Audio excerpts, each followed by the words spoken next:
जय श्री राम। दोस्तों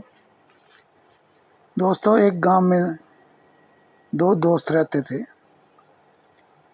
दोनों ही पक्के मित्र थे। दोनों का घर भी पास पास में था, खेत भी पास पास में थे।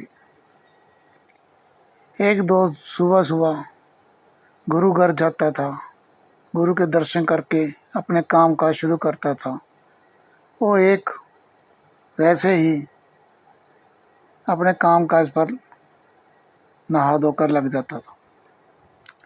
जो गुरु घर जाता था वह रोज़ उसको कहता था कि कभी तो यार चला कर गुरु के घर, गुरु से मिल के तो आ।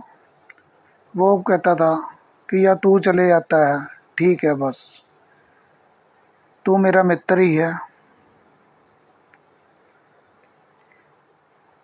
दोनों काम काज करते रहते खेत में जाकर, शाम को फिर बैठ के बातें करते।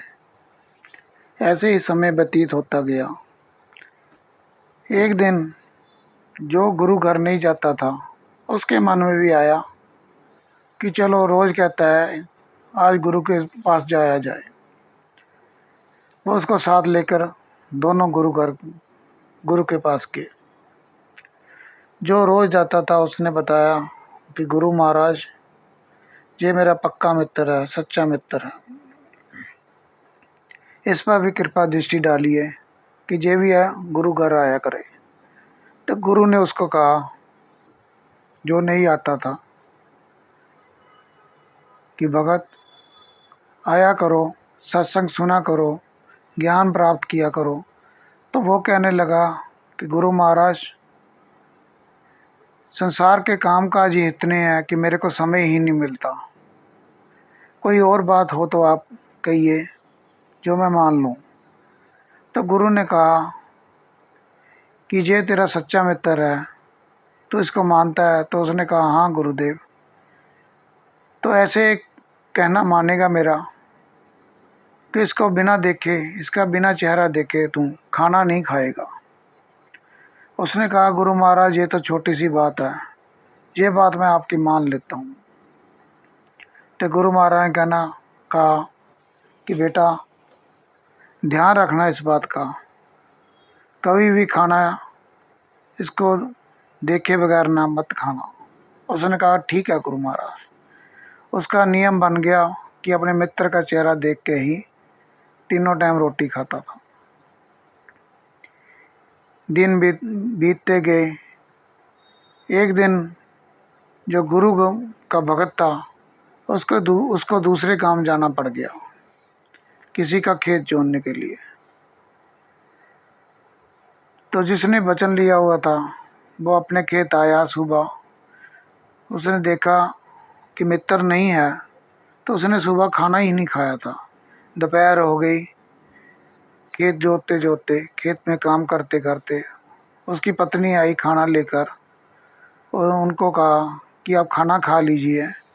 तो उसने कहा कि तेरे को पता है ना कि मैं अपने मित्र को देखे बगैर खाना नहीं खाता, जब वो आएगा तो मैं खाना खा लूँगा।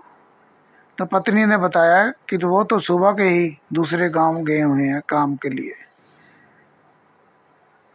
तो उसने पूछा कौन सा गांव है? तो पत्नी ने बता दिया कि फलां गांव गए हुए हैं। तो उसने पत्नी को कहा तू ऐसे कर, जो रोटी की पोटली मेरे को दे दे, मैं वहाँ ही जाकर उसका चेहरा देखकर हम मिल बांट कर रोटी खा लेंगे। पत्नी ने कहा जैसी आपकी इच्छा। वो खाना लेके चल दिया। जब वो वहाँ पर पहुँचा तो बहुत दूर से उसने देखा कि मित्र खेत जोत रहा है। उस समय खेत जोतते जोतते उस मित्र को एक सोने के सिक्कों का घड़ा मिला था। तो उसने दूर से ही कहना शुरू कर दिया, मिल गया, मिल गया, मिल गया। तो मित्र ने समझा कि इसको पता लग गया कि घड़ा मिल गया। वो भी सोचने लगा कि ये कहाँ से आ गया, ना आता तो ये सोने का घड़ा मेरा होता। चलो कोई बात नहीं, आ गया तो आधा आधा बांट लेंगे। वो फिर जोर जोर से आवाज़ निकाला था उसके पास आते हुए कि मिल गया मिल गया मिल गया।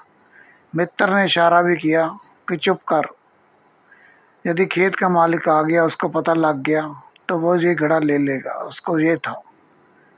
जब वो पास में आया तो उसने मित्र को कहा, क्यों जोर जोर से इतना चला रहा है, तेरे को पता लग गया ना, मिल गया तो ठीक है। तो मित्र ने जब देखा कि उसके पास घड़ा पड़ा है तो उसने उसको पूछा, ये क्या है। उसने कहा, जो तू कह रहा है मिल गया, ये सोने के सिक्कों के भरा हुआ घड़ा है, ये खेत में से निकला है। तू ऐसे कर, अब ये घड़ा लेकर चला जा, शाम को हम मिलेंगे, आधा आधा बांट लेंगे। तो मित्र ने कहा ठीक है। अब उसने उसका चेहरा देख लिया था, वह घड़ा लेकर चला गया, वापस आ गया, खाना खाया। तो शाम को मित्र भी आ गया, दोनों ने आधा आधा बांट लिया। तो जो गुरु के नियम पर चल रहा था, वचन दिया हुआ था, उसके मन में आया कि यदि इसका मैं चेहरा ना देखता आज, वो ना वहाँ जाता, तो ये आधा सोने के सिक्कों से भरा हुआ घड़ा मेरे को ना मिलता। ये गुरु के वचनों का ही प्रभाव है कि आज मुझको सोने के सिक्के मिल गए। तो उसके दिमाग में वो और बात आई कि यदि गुरु के वचनों पर चला जाए तो जीवन में कोई क्या कुछ प्राप्त हो सकता है। ये कहानी हमें यही शिक्षा देती है कि गुरु के वचन जो होते हैं हमारे लिए अनमोल होते हैं। यदि हम उनको अपने जीवन में अपनाएं, कुछ भी शब्दों को, तो हमारे जीवन का कल्याण हो जाएगा। आपको ये कहानी मेरी अच्छी लगी होगी, मुझे विश्वास है। अगली बार फिर आऊँगा ऐसे ही मन की शांति के लिए, ऐसी ही और कहानी लेकर। कृपया मेरे चैनल को लाइक और सब्सक्राइब कर देना। जय श्री राम।